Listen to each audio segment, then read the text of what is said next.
Hello, everybody, once again for Volume 8 of the Disney Compendium, the April 20th, 1946 release, Make Mine Music.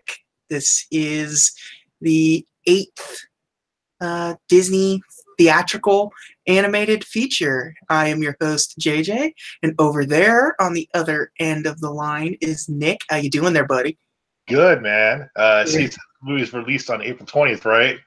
Yeah. Yeah, boy. That's four. I think there's some 420 going on when this movie got made.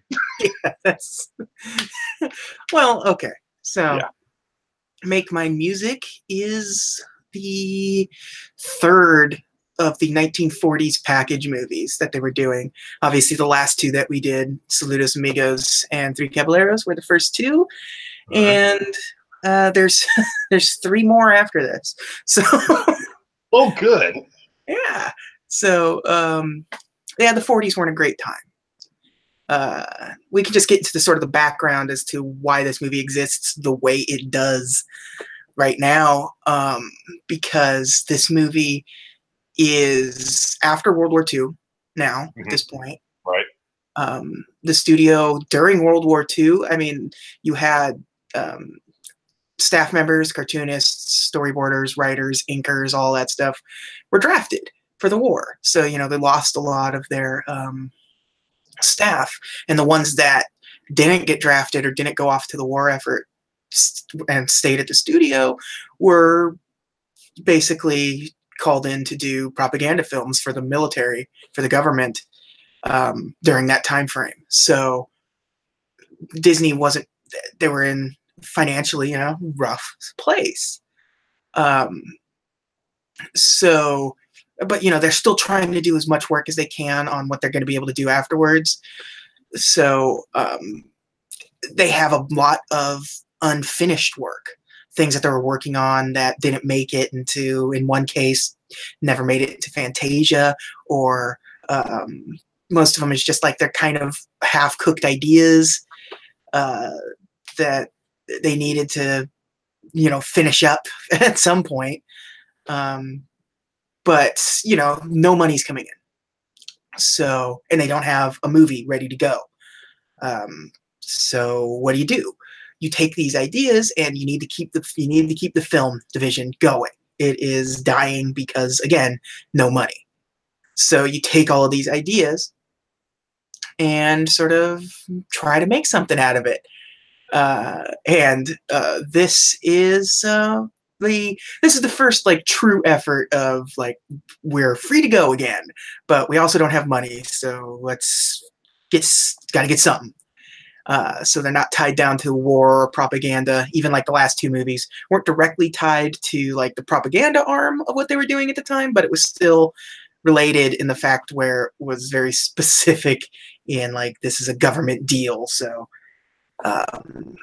so you end up getting a film that is set to music, and it is 10 segments.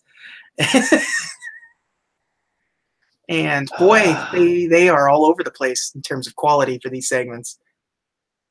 Can I ask you a question? Do you get the sense they were trying to go, like, try to make a modern-ish Fantasia, like set in modern times? Oh, absolutely. I always said like, this was, I don't necessarily think it was to make a modern Fantasia so much. It was like, well, the idea of Fantasia is sound. What if we just try a different slant on it than we tried when we failed it? Maybe if we, so what if they take out all of the things that made Fantasia interesting? And this is what you get. Well, but I say modern because, you know, they had at the time modern artists or musicians. Yeah. Oh yeah. And you know, it's a little bit of everything, but yeah, there was contemporary music, and then some old classical music, and this movie, they actually entered into the Cannes Film Festival. It's like what when Michael Bay was going to do Transformers 3. Yeah. So funny thing with this one, the version that me and Nick watched is we watched the version that is sort of this is the version you would get in America if you were to buy the DVD that came out. And so the DVD is missing an entire segment and has some minor censorship going on later on in one of the other segments.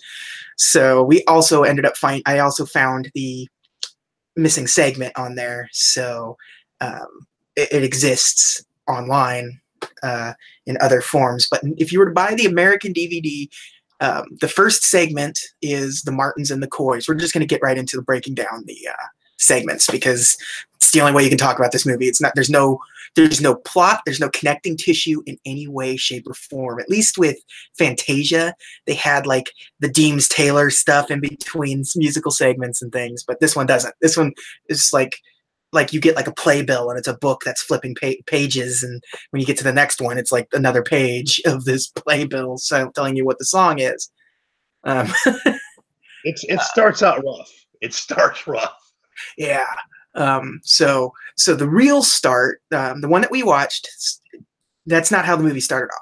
Well, I mean, it started off with that opening segment with them singing the "Make My Music" song, where you know it's a good movie when they're starting off a musical score, just showing you the celebrities that are going to appear throughout this,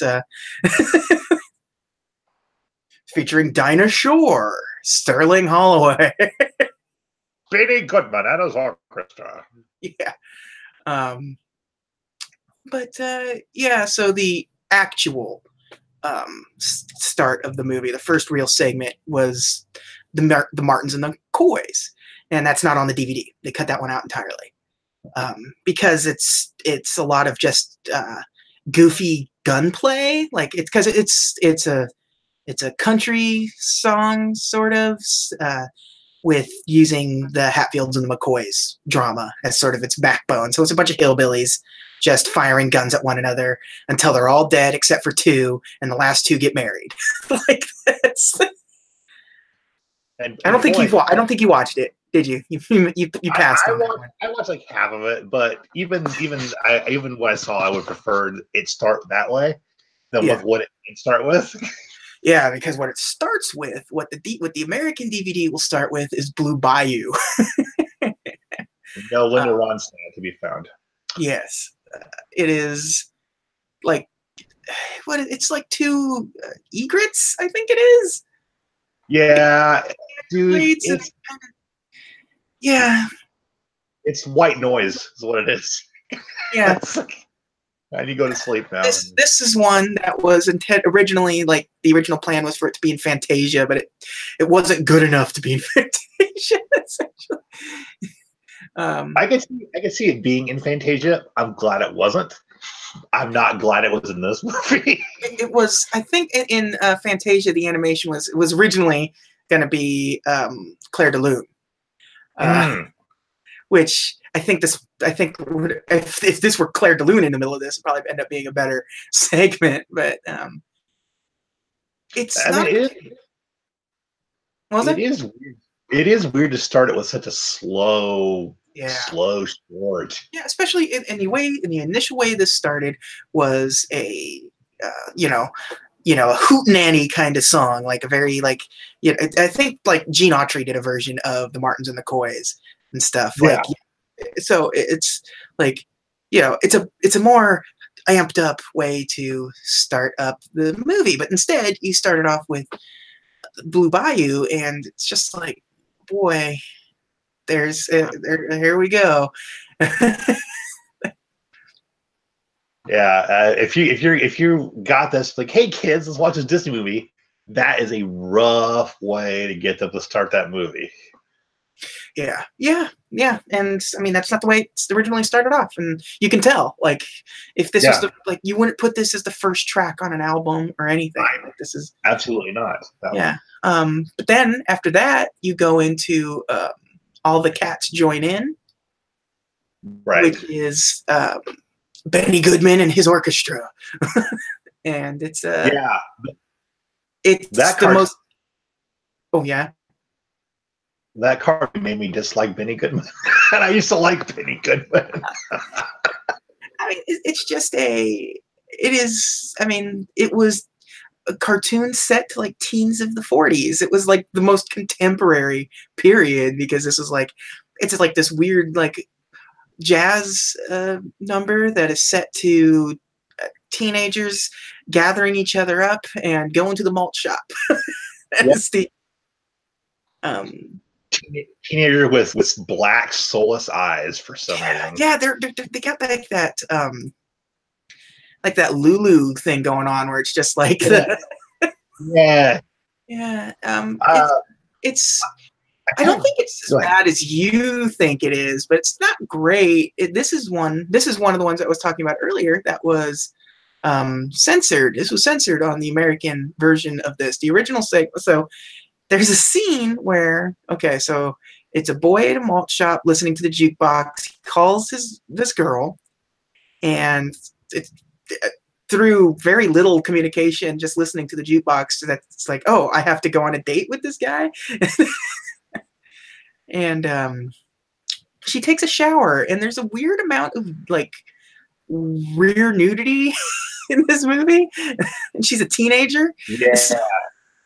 And so in the original version, there's you can see her. It's their side boob in the original version of it Yeah. that they cut out. They didn't cut out. They like redrew the scenes for the DVD release. So there's none of that. I mean, she's still bare on the back, and like you see her silhouette in the shower and things. It's still like really weird for a Disney movie to this day. So Um, I mean, here's the thing I will tell you about this short. I did like the animation in it. yeah, I thought it was really well animated, really well drawn. yeah. Like it's kind of cool design to it. So I did like that. But this all these things like the if you get like the like Asian or UK releases of these, you still get the uncensored forms and the original segment still. Um, these haven't been released in America. There's been like one DVD release, and they haven't like done a follow up. There hasn't been a Blu-ray or anything of any of these package features. I think the only package feature outside, let's say um, you get the Saludos, Three Caballeros got a Blu-ray release, and Ichabod and Mr. Toad get a Blu-ray release. But these three, the next three, we got Make My Music, Fun and Fancy Free, and Melody Time. They only have the one DVD release, and that's the best version in America that you can get. So, Got a VHS release, didn't it? what was that? This one got a VHS release, correct? Oh yeah. And that one would be unedited. It was only like DVD where they were starting to mess with things. I feel like the version you and I watched might have been the VHS version or something. Yeah, it certainly felt that way. But then after all the cats join in, you get the Without You segment, which is just a musical segment, like a love song kind of ballad thing, and it's an Andy Russell song, and there's nothing to talk about with some of these because it's like there was absolutely zero intrigue. Like I just sort of I was skipping ahead a little bit, like 10 seconds here, 10 seconds there, to like okay. I watched all of it. I mean, I watched all of it in a sense. I mostly skipped past that one because the next segment was Casey at the Bat, and that's which is the one I remember. Yeah, that's a fun. That is a good one. That is a really. Yeah. I genuinely like Casey at the Bat. I think it's a great little short. It's for those that don't know, Casey at the Bat is an old poem. About the arrogant baseball player, essentially, and outside of changing the date and a couple of minor things, it's pretty much an adaptation straight across of the poem, even using most of the dialogue from the poem, just set to music. I don't know who the voiceover person in this was, or the narrator, but I actually really like his voice. Oh, it's Jerry Colonna. I can't remember. He used to work with Bob Hope. That was Okay. that was a big All thing. right. He used to do like the radio show that Bob Hope did around this time period. So he is a contemporary, at the time, sort of comedian, um, doing some stuff for Disney. So Yeah. and he's been He in a is bunch. very. And he's been in like the road films that the Bob. If you've seen them in the Bob Hope's like Road to Hong Kong Yeah. and just stuff, he was in those too. He And does he have kind was of a vaguely Irish accent. yeah. Vaguely Irish. He was also the March Hare. That was his other Disney. Oh, that makes a lot of sense then. Yeah. Okay. So yeah, that's who the narrator of this one is. So he's got a Disney pedigree later on. This is like his first big thing. He was a contemporary celebrity, a radio star first and foremost. He did a really good job. He did a good sort of reading. I mean, it was musical because he did a lot of musical stuff. But like, yeah, and it's good animation. It's funny. It's pretty funny animation style. So I enjoyed it. I really like Casey at the Bat. It's one of the ones that stand out the most in this entire set. I think there's only a couple that really stand out.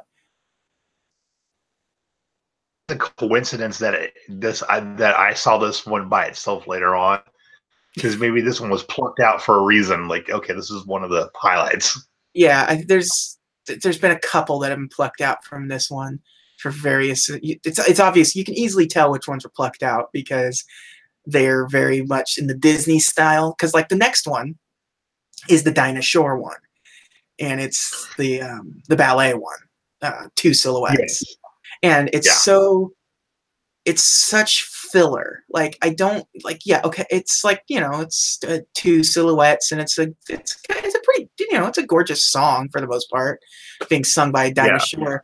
But it's like it's completely rotoscoped. So it's basically a live action segment, but it's not. It's just hand drawn over live action segments, but drawn to look like silhouettes dancing. And I mean, it's this would have looked fine in like as like a Fantasia segment, maybe. You know what I mean? Like just like a little interstitial or something. But like this movie is so incoherent in tone that it just sort of like these things stick out more because this is sandwiched between Casey and the Bat and Peter and the Wolf. Yeah. And like it makes it all the more jarring when this is like, okay, Casey at the Bat, these two rotoscoped ballet dancers, and Peter and the Wolf. Like it's And by the way, what 4 or 5 shorts into this thing and third ballad. This thing is just super heavy on the romantic ballads. Yeah, and like we've still got a few more. Yes, we do. But, but the next one after the Two Silhouettes was Peter and the Wolf. Yes, and then that would probably be the. What was that? You broke up for a second. Uh-oh. You've gone silent. Can you hear me? Yes, I can hear you. Okay. Yeah. You went silent for a second. Sorry. I'm going to have to try to... Let's... Do me a favor, all right? Uh-huh. Let's just be quiet for like 30 seconds or something so I can try to find this on the waveform. Okay. And Mark.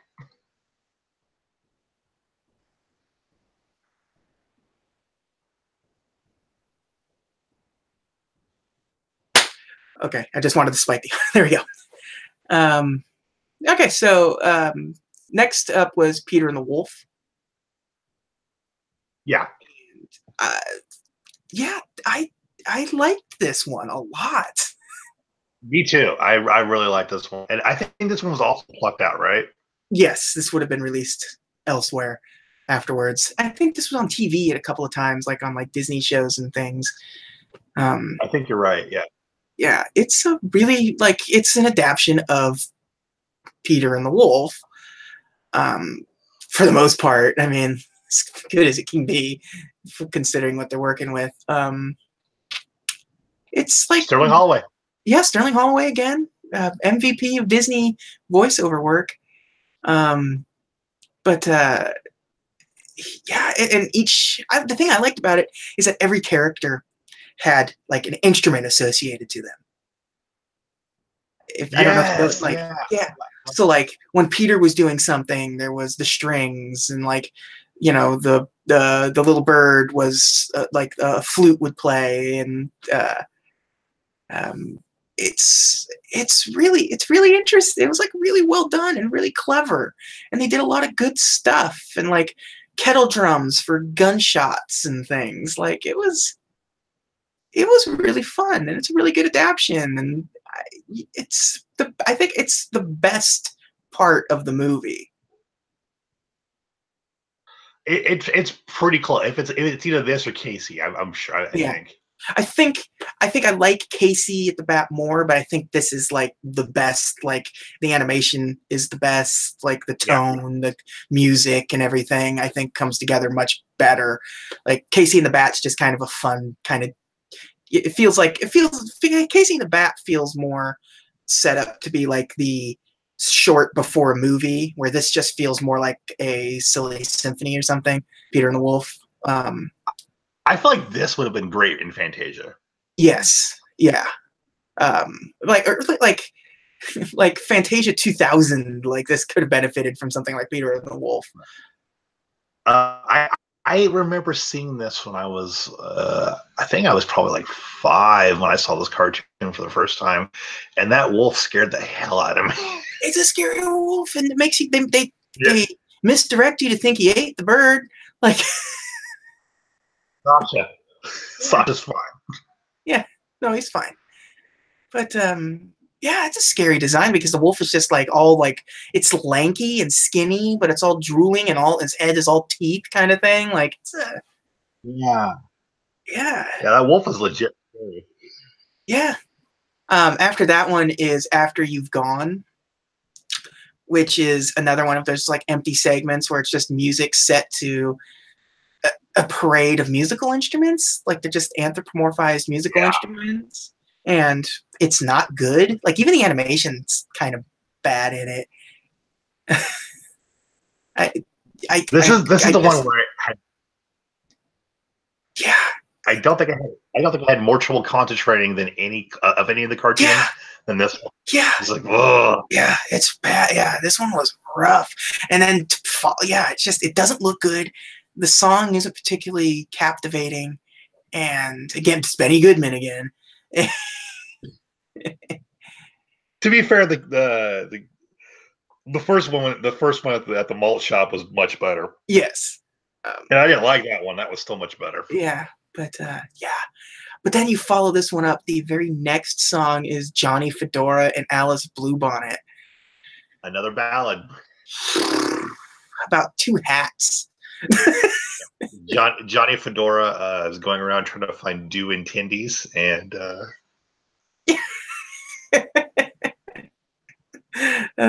yeah, no, it's man, it's bad. It's just boring. It's like another ballad. It's a romantic love story about two hats. They end up on horses at the end. And you know what? I remember seeing this one too by itself somewhere, but I can't tell you where I saw it. I saw it somewhere.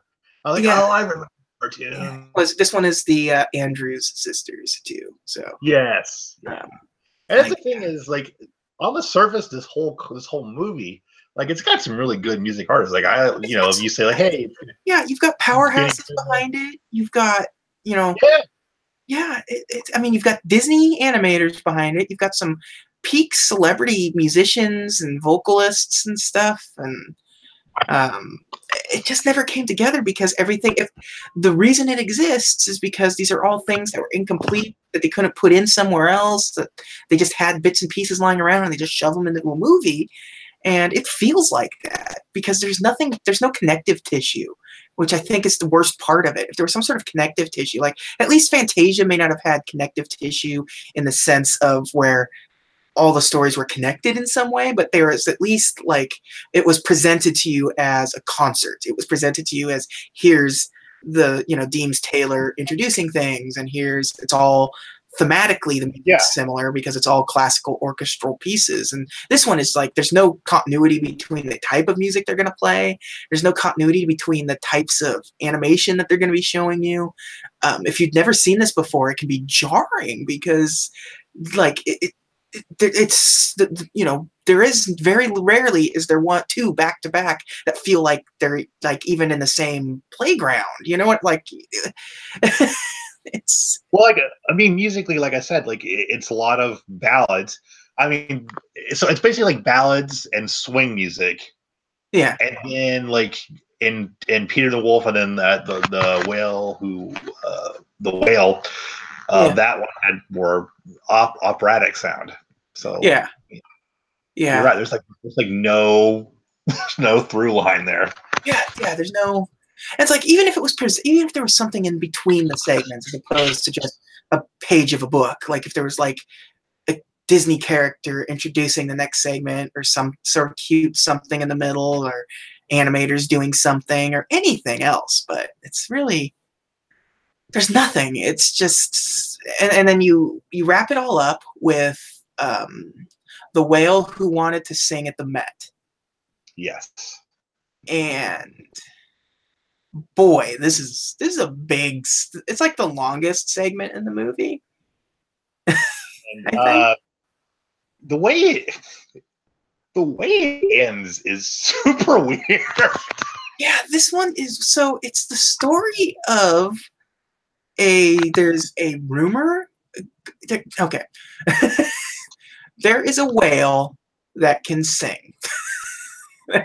He's got 3 octaves. He's got three different falsetto, baritone, and so he can sing in 3 different octaves. It's portrayed by his uvulas because he has 3 different uvulas back there. Nelson Eddy is the narrator for this, right? Yes, Nelson Eddy did the music and the singing. He sang all 3 parts. But this whale wants to sing at the Met.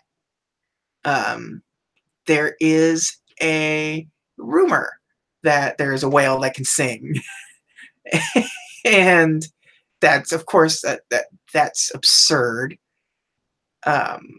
So the impresario goes out and wants to hunt the whale because he thinks that he swallowed an opera singer. So that's in his mind, the reason why people hear this whale singing is because there's an opera singer stuck in the belly of a whale, like he's Geppetto. So we're okay. This segment is the seagull his voice coach? I just think it's his friend, but maybe he might be onto something there. Because he conducts him. Yeah, I guess. I mean, he's the seagull's name, by the way, is Whitey. So that's Whitey. Yeah. So, but eventually, so the impresario gets to the whale. He hears the 3 octaves. So now it's he didn't swallow 1 opera singer. He swallowed 3 opera singers. And so he's going after. He is going after him, Moby Dick style, with a harpoon to take down this whale. And the sailors keep beating the crap. There's 3 sailors with him. Yeah. And they're entranced by this whale singing. So they physically beat the hell out of this guy so they can listen to it. Yeah, they're just pun intended wailing on this guy. Ah! And so eventually you get to see this whale's career as a famous operatic singer. So he's singing. He gets to play at the Met. You see this nice montage, and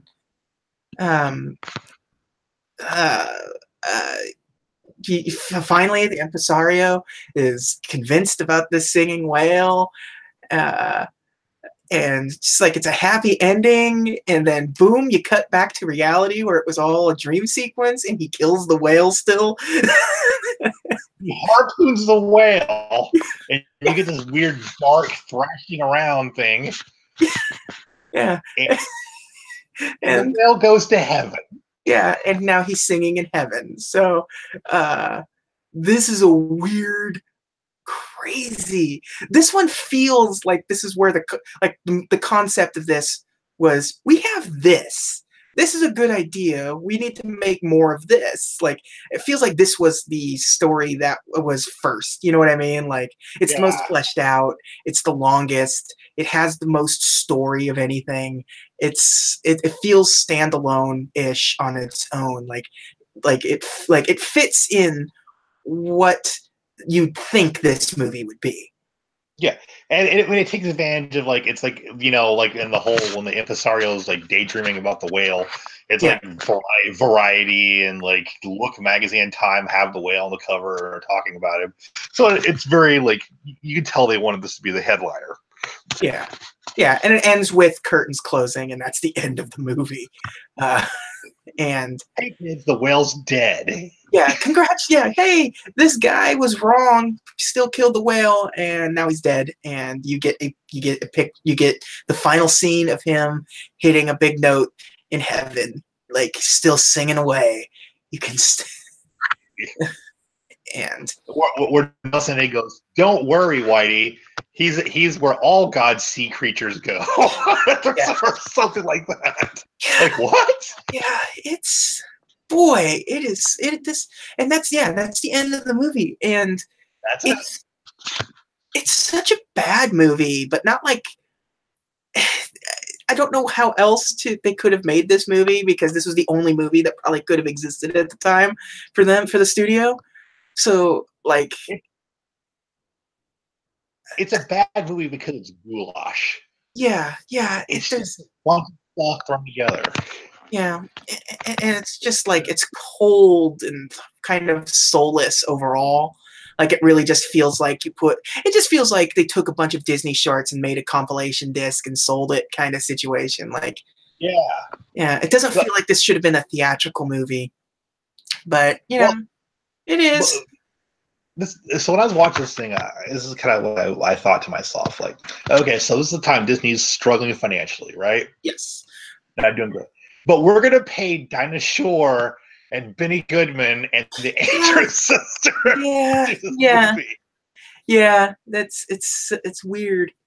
It's a weird thing. Like, they have no money, but yet they're licensing out some of these celebrities and stuff. You know, you got Dinah Shore, Benny Goodman.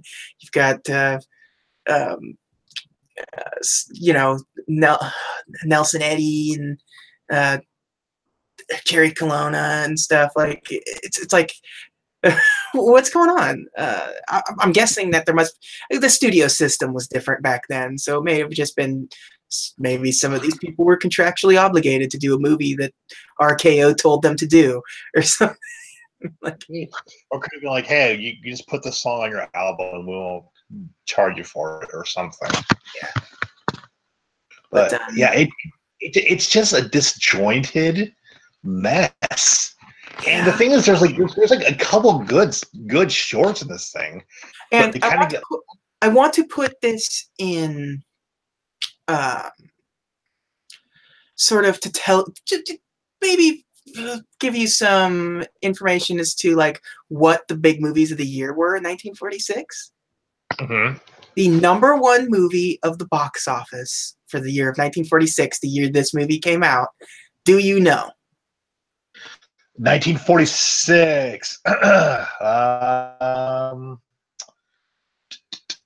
don't know. It was another cheat Google. It was another Disney movie. The #1 movie of the year was Song of the South. The Lord Voldemort of Disney movies. Yeah.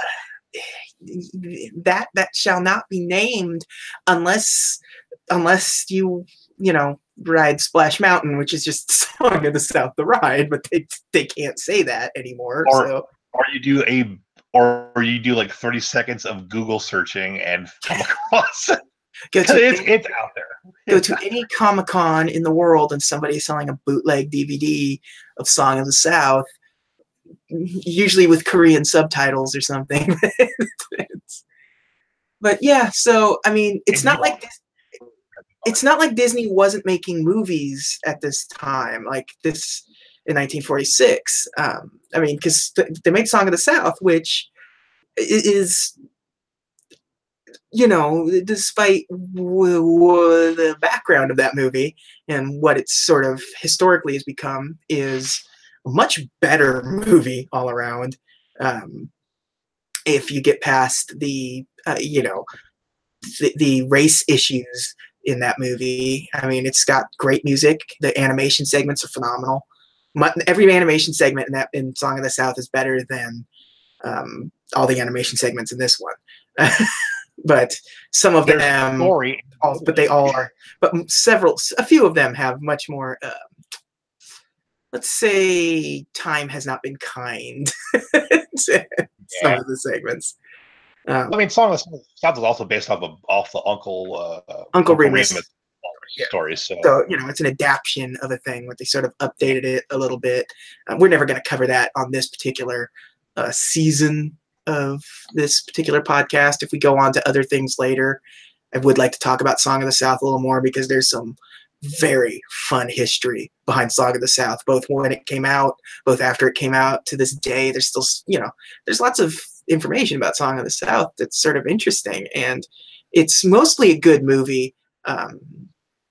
It's not that much more racist than some of the other Disney fairs that you find in terms of how they portray, ethnicities, because like we already saw Dumbo, and Peter Pan has the Native American depictions and things, like there's some really cold stereotypical representations, and Song of the South isn't much different, but it's just the whole movie revolves around it as opposed to a small segment or something. So, but yeah, and a lot of it revolves around Remus himself, because he's Uncle Remus, and uncle was a derogatory term for older black men. Period. Yeah. So it's it's an interesting it's an interesting time for Disney, because they're almost there. They're starting to claw themselves back up. The next, like I said, the next movie that we're gonna do is a little movie called Fun and Fancy Free, and it's overall a much more enjoyable movie. But we'll get to that when we get to that next week. Yeah, but what's funny about the next movie we're doing, like Mickey and the Beanstalk, or Funny Fancy Free, it's got that cartoon. There's elements from this movie that I kind of see that in that, like how they draw women in this cartoon, and how the heart is drawn. You can kind of see like, oh, okay, that's their model for young girls. They have a very specific. They were, the animators were in a specific place at that time, and you can tell.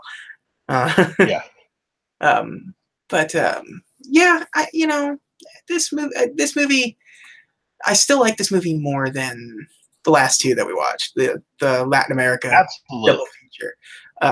I don't think it's not better than anything else that we've done. Obviously, I think for both of us. The thing is, what how we say, like, we'll say, hey, watch this or don't watch this, and I don't want to say don't watch this cartoon, but watch parts of it. I like skip through it. I think even things that we don't like, you might like.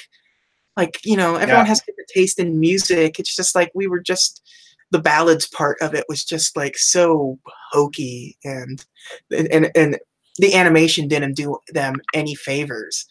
Like of the love ballad ones they had in here, I think the Fedora Bluebonnet one, Johnny Fedora and Bluebonnet one, had the better animation of all of them, but it's still boring animation to me. Yeah. And I mean, that's you might find some interest in some of that stuff. And if you're a big fan of like the 1940s swing music, Yeah, you're gonna dig this cartoon quite a bit. yeah. And like I said, the American version is incomplete, which, you know, because I think the Martins and the Coy segment's pretty decent. It's not great, but it feels a little, it's more fun than some of the stuff on this. I need to go back and finish it now because now I'm interested. But yeah, it's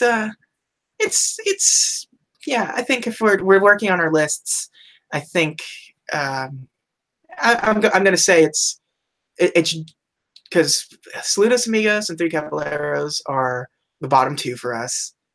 Yeah. I would put it above those two, but not any higher than anything else on the list. That is exactly my list.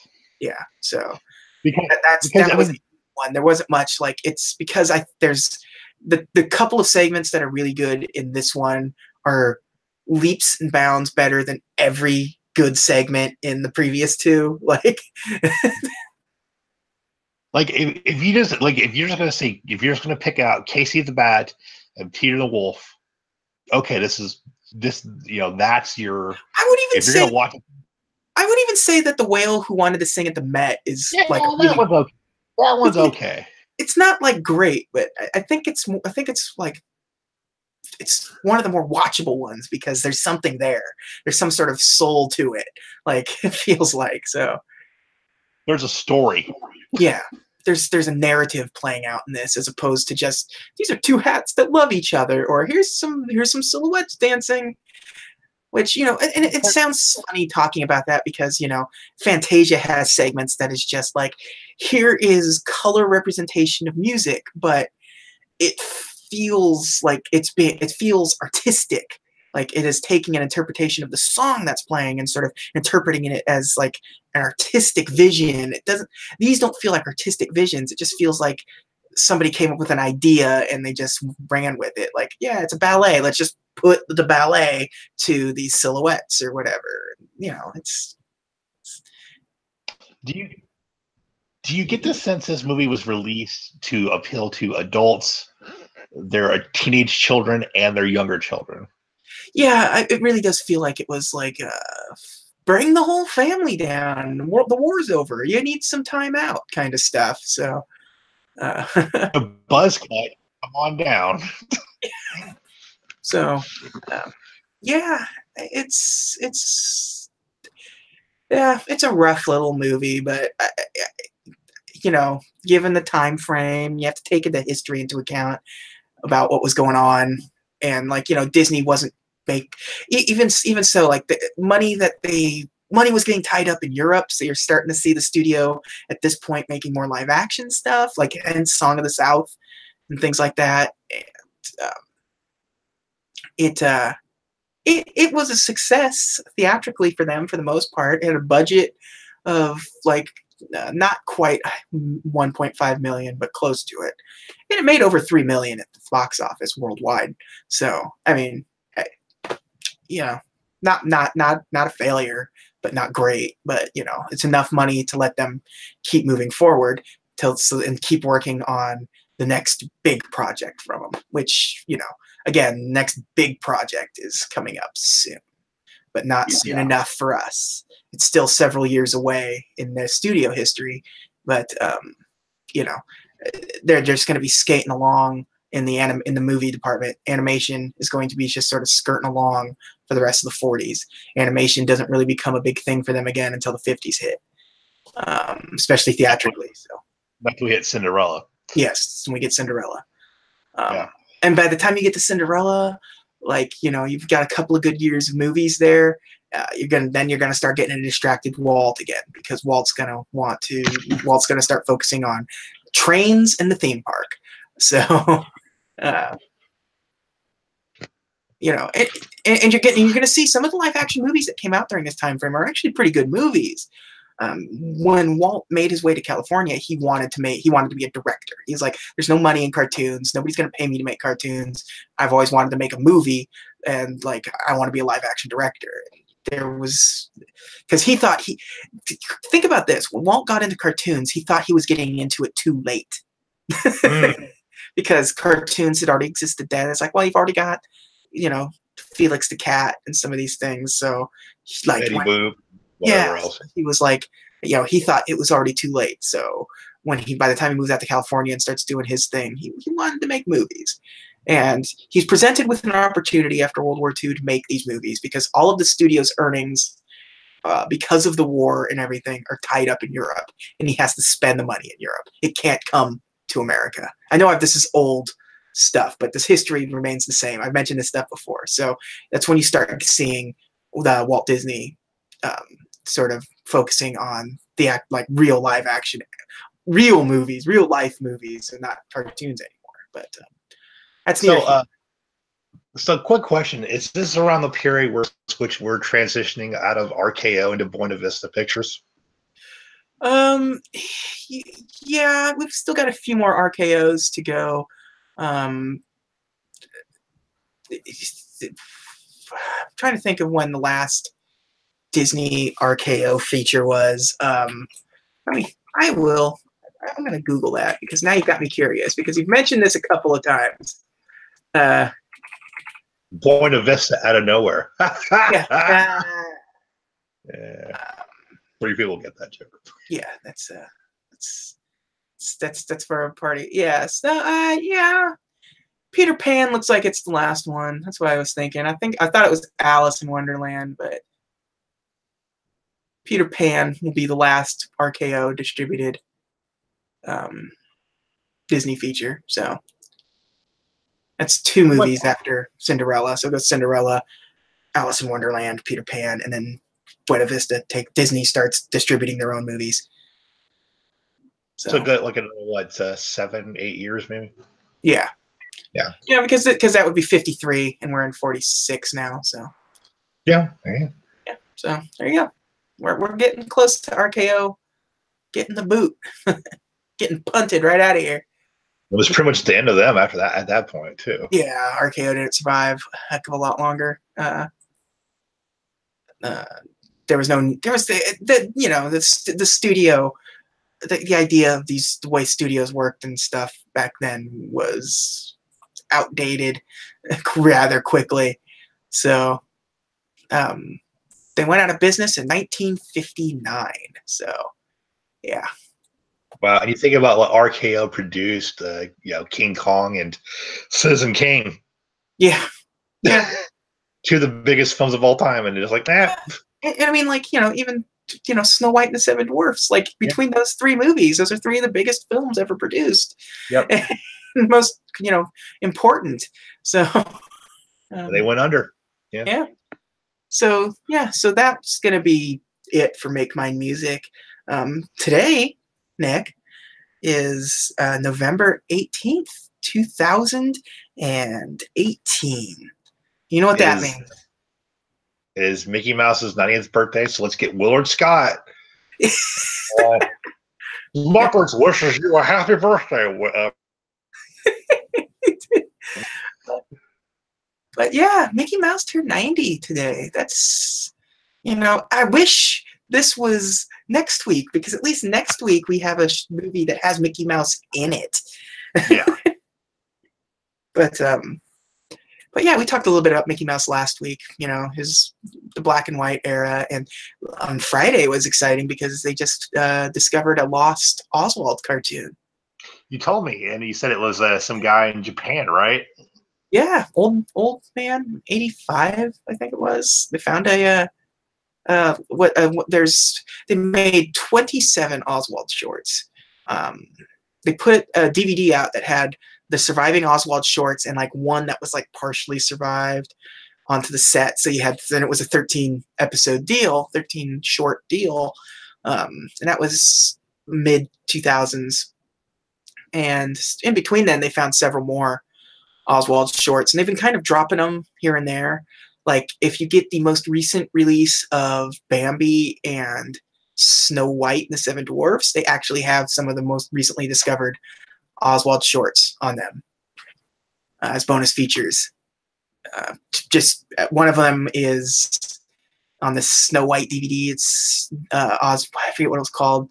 Something it was a hobos. They were Oswald and his friend were hobos on the rails, getting chased by a cop trying to kill him. And the Snow White one, or no, the Bambi one is like them in the forest. That one makes thematic sense. Like, yeah. Yeah. But yeah, so there are still, even after discovering this one, there's still 6 that are totally lost. Like, even the one that they found isn't a complete one. It's only a few minutes. Is it just like is the reason they're lost is because like like studios just yeah, various reasons. or they're on acetate and that's not really the most reliable.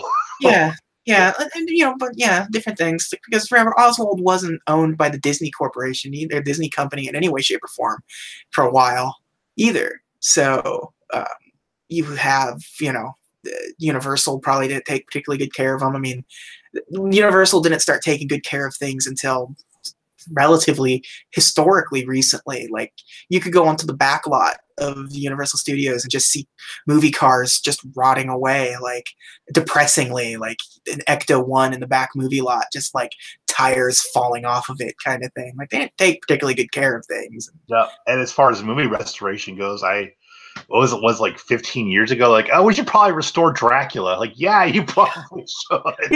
Yeah, and like, so most of the most of these things that exist just happen to have been because, like, movie houses didn't, like, when they got their thing, they just, once they're done with it, they're done with it. Yeah. They didn't care to take care of it. And if you sent it back, you sent it back. If you kept it, you kept it. And, like this guy, he bought it as a teenager. And so it's just been like, sitting around. Some of them have been found in like, oh, this was in like the family safe or something. So like some of them have luckily just been like they personally owned this one, and it just perfect scenario where it just wound up in a private collection somewhere that nobody knew it was in there, and it just happened to be in like good condition, like storage conditions, just by complete accident kind of stuff. So yeah, because a lot of these a lot of old film reels, like, they're first of all highly flammable. Yeah. If they're not stored, in dry areas, it's bad. Yeah. And so a lot of these Oswald shorts just wound up lost, and so there's still 6 missing. You're probably never going to find them all, but they keep finding them. So there's a very real possibility that they all still exist out there in some way, shape, or form. You never know. I mean, they were everywhere. I mean, all of these cartoons were playing before movies and stuff, and so many theaters had them, and so many people owned them. So there's a good chance that within our lifetime they'll have found all of the lost Oswald shorts, especially since there are people now dedicated to trying to find them. So yeah, people with deep pockets too. Yeah. So and Disney will love to have them. I mean, have them be refound. They have their archives are insanely extensive. So, like, just any ounce of information that can be saved is saved there. I mean, from the beginning, they were, once Walt Disney created his own studio, once Universal, RKO, like Universal, basically screwed him out of Oswald, and that was never going to happen again. And they kept everything. So there's still like pencil tests that, like, you get some of these Walt Disney treasures and stuff. They have pencil tests of like early Mickey Mouse cartoons still saved. Like, there's some weird stuff. Like, they still have the original Mickey Mouse sketch that Iwerks did. Like, that's something that you think would just, throughout the years, like, there might be a copy of it somewhere, but no, they have the original sketch. Like, in a way, Universal burning Walt so badly was kind of him in almost like a thankfully paranoid way. He's like, no, I'm holding on to everything. Yeah. Like, it's impressive to know, to even like a fraction of the extent. They said they have just reel after reel after reel of footage of Disneyland being built, like just hundreds of hours of footage of the theme park being built. Like, uh, it's like they documented it so extensively. They put a time lapse video on a Disney Treasures set at one point of the theme park getting built. Like, it took a year, and it's just like a 1 year time lapse. Think about how much footage that is. Let me ask you a question. If for some reason Disney goes, all right, we're gonna put out a Blu-ray set of just the hours of footage of us building Disneyland, you for sure would buy that set. Oh, absolutely. I'd pre-order it. Yeah, just watch it throughout the year. Oh yeah.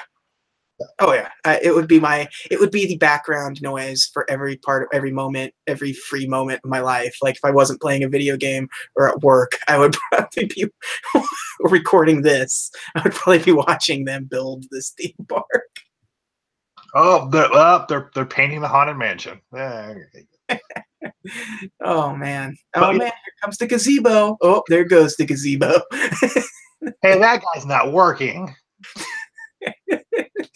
Just then you get to the Teamsters era of Disneyland being built. I'm on my break. Yeah. But then we're talking about Oswald, and even it's Mickey's birthday. Without Oswald, there's no Mickey. Oh yeah. And I mean, and Mickey cartoons picked up like virtually exactly where Oswald left out. If you watch some old, there's even 2 Mickey Mouse cartoons that are they just remade 2 Oswald cartoons to be Mickey Mouse cartoons. Like there was like the one where he's like, construction worker on a building. Okay, yeah. Yeah, that was an Oswald cartoon. Oh, I didn't know that.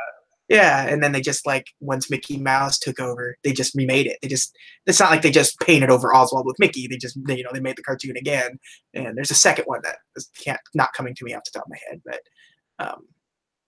yeah, I mean, and the way Mickey Mouse moves and works and everything is virtually identical to Oswald. So yeah, it picks up immediately where Oswald left off, and except now with sound. Which, it doesn't, and it's also funny because I don't think it would have mattered who they put if it was a different character altogether. It still would just be just as big because of the sound. It was such a significant at the time, and it was Walt Disney who was already starting to make a name for himself. So I think Mickey, it being Mickey, it's just how it is. But if he came up with Donald Duck instead of Mickey Mouse, it still would have been massive. It still would have been this huge thing. His first sound cartoons, because there weren't very many even real movies with sound at the time. So yeah, you say that, but at the same time, thinking about like how iconic the mouse ear silhouette is. Yeah, but at the same time, it's iconic because it's made itself iconic. Like, a silhouette of a duck head could be just as equally as iconic if you just, yeah. There's no Mickey Mouse orange juice, so that's not right. Or apple juice. Nah, even Donald's got the apple juice game on lockdown too. So, but yeah, I feel like Disney's done a really good job this year with promoting Mickey's birthday. Yeah, there's so much material out there. They put out a good DVD set. They had there's some press stuff going on today where they were talking about Mickey Mouse stuff, and there's a theme park attraction opening up at Disney World next year, and and I also feel bad for Minnie Mouse because she was in that first short too. It's also her 90th birthday, but nobody says happy birthday to Minnie. To be fair, Minnie's not very good, and I'm sorry to say that she's not. I was watching some Mickey Mouse cartoons today because I have the Disney Treasures sets, and so they've just collected them all. And the early Mickey Mouse stuff, they loved pantsing jokes where characters' pants come off, and it doesn't matter who the character is either. It's Mickey Mouse is always finding his pants being taken off. Pete, even Minnie is fine, like using her like bloomers as a parachute, and Yeah. like, Mickey Mouse is like picking her up by her underpants with like a hook, like a crane, construction crane hook and stuff. Like there's just a lot of like underpants and pants jokes in these early eras. They even kind of like acknowledge it a little bit and Get a Horse too. Yeah. Yep. Well, the thing about Get a Horse that's super cool is that all the like audio is just old repurposed audio. So it is some Walt Disney did the voice of Mickey Mouse, and it's Walt as the voice of Mickey Mouse. It's not like they recorded anything new for that. So, Pete's voice acting in that cartoon, I'm like, I've heard it before, and it was that one where Mickey's on the train with Pluto. Yeah. And I was like, I don't know that audio. Yeah. Yeah. I'm gonna get you, or whatever it was. Yeah. I have a little child. But that was that's a good short. That's a really good short, and it has a little Oswald cameo in it. Yeah, it does. Yeah. I kind of, you watch that. I kind of miss Pete as a foil. Yeah. I'm like, because like even in Goof Troop, he was like really good as a foil in that. Okay, so because I have children, I will tell you, Pete's in Mickey Mouse Clubhouse. Oh. He's just kind of there. Just exists. Yeah, he's I guess the closest thing you can call a bad guy, but it's just like, oh, we can't find a wrench. Well, I don't have a wrench. Okay. What a jerk. He probably does have a wrench. Pete's got a wrench. But yeah, so I think Mickey Mouse cartoons, especially if you watch the black and white ones, are all they're pretty good still. Yeah, they get a little spotty once the color years come into play, but even then, there's some really good color ones. Like your favorite, Mickey's Trailer, or Brave Little Tailor. Brave Little Tailor, Mickey and the Beanstalk, even though that's not a traditional short in a sense, but still. Also, the Ghosts one is a good one. Lonesome Ghost, yeah. Lonesome Ghost is a good one. Band Concert is the first color one, and that was a really, really, really good short. But I think overall, though, I think the Mickey Mouse black and white cartoons are more. The humor that's in them are more. It's more slapsticky, a little more of the time. Like you could see the influence of Chaplin. Yeah, Walt always had in the Mickey Mouse stuff because Walt was a massive fan of Chaplin. Pretty much once Mickey got that more rounded face, nothing is funny. Yeah. Once they started taking more and more of the mouse part of Mickey out of Mickey, then he started losing his edge and started becoming like when you round off corners and stuff, you started becoming like baby safe kind of stuff. So but I still have like even round faced Mickey, there's cartoons of his I love, like Mickey's Christmas Carol is a favorite of mine. Yeah, every year. Yeah, no, it's absolutely a fantastic adaptation of A Christmas Carol. You can sure that has more to do with Scrooge, though. yeah, but I mean, there's what's Scrooge without him really abusing, his employee who happens to be Mickey Mouse this time around. And I feel like people can't talk about that cartoon because it's almost Christmas, and yeah, I mean that's a great freaking cartoon, man. Yeah, there's parts of it. I watched it like 2 days ago, like the part where Tiny Tim's dead and Mickey's at the grave. You're like, oh my god. Yeah. It's or Scrooge goes to hell. What? Yeah. That's some good stuff there. But yeah, there's just Mickey Mouse just like even when he's not around in terms of film and stuff. Like he will still drop something every once in a while that's like worth noting. Like, you know, Mickey's Christmas Carol obviously was one of the ones where Mickey Mouse really wasn't a property, like a movie cartoon property anymore when that movie came out.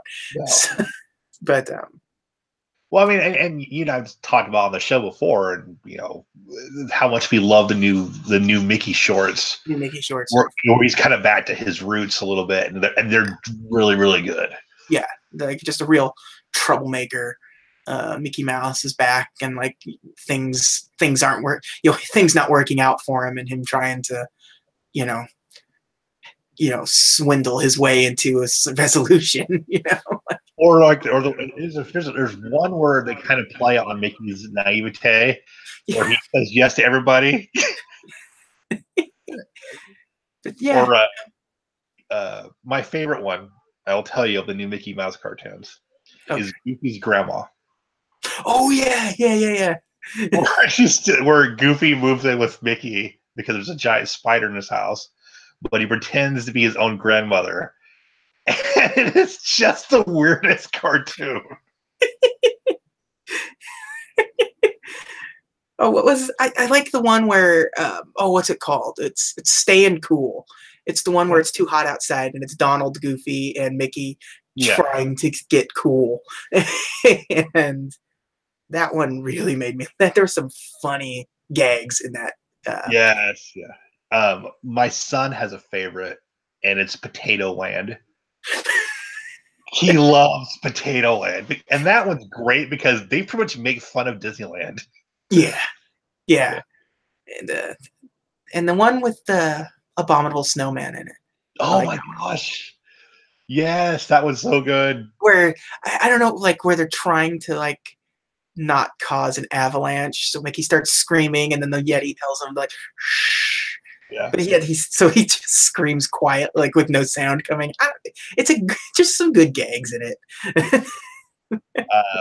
There's also I forget what the one was, where Mickey and Minnie and Daisy and Donald are at the beach, and they're gonna go to a snack shack that Goofy's running. Yeah. Goofy won't let them in because Donald's not wearing pants and Mickey's not wearing a shirt. Yeah. It's absolutely like the best Mickey Mouse that's around. These are all free on YouTube. Yeah, these are all free on YouTube. Yeah. Absolutely, go search those out. They're all really good. Yeah, highly. I was disappointed that they didn't end up including one of those in the 90th anniversary set that they put out of Mickey Mouse. Yeah, like there's a couple of shorts. Like I would have picked one of the more recent Mickey Mouse shorts over like this particular Mickey Mouse short or something. But or maybe just add a 14th one and just have it be get a horse and then pick any one of the new Mickey Mouse shorts that you're doing. But they didn't. But that's okay because they're all free anyways. So it's not like they do put them out on DVD, but they do. Yeah. Yeah, you don't really have. I think the channel just Mickey Mouse on YouTube, and you search it out. Yeah, absolutely, and that's a good way to celebrate Mickey's 90th birthday. Yeah, I mean, there's a couple hours of just some real funny stuff. Yeah, certainly the worst way to spend Mickey's birthday is watching Make Mine music. Yeah. Again, there's three good cartoons, but your time would be better served watching Mickey Mouse cartoon shorts on YouTube. Absolutely. Yeah. But that's going to do it for today. I'd like to thank you all for joining us again for another just absolutely poo-pooing all over a Disney movie, and I apologize. We're doing them all. We're doing them all. And in order. If it were up to me, we'd jump ahead. But it's not up to me. It's up to science, and science says keep going forward. So I'm going to say that, spoilers, the next one's going to be better. It's only 2 segments, and one of them we know is really good. I don't know if you've seen the other segment. But I don't know that I have, but we'll talk about it off air. But But as of right now, knowing that one of the segments is Mickey and the Beanstalk, there's a guarantee that at least 50% of the movie is phenomenal. So, yay. But until then, thanks again for showing up and listening one more time. And please just subscribe to us anywhere. It's great. I'm getting feedback from friends and stuff, and it's nice to hear that people enjoy it. There's movies that they didn't know existed. Like people don't really think about the last couple of movies, and this one's going to be another one of them that people probably have never seen. Or if they have seen it, they don't remember seeing it, or have seen segments and didn't realize it was part of a movie originally. Like, like I'm sure you never knew that, like some of these segments that you saw in here that you've seen before were originally part of a longer movie. So I did not. No. Yeah. So I mean, people are enjoying it, and I'm glad. You can go to DisneyCompendium.com for the RSS feed. You can go anywhere. The podcasts are available: Spotify, iTunes, Google Play, Stitcher. It's all there. And again, thank you very much. And until next week, have a magical day.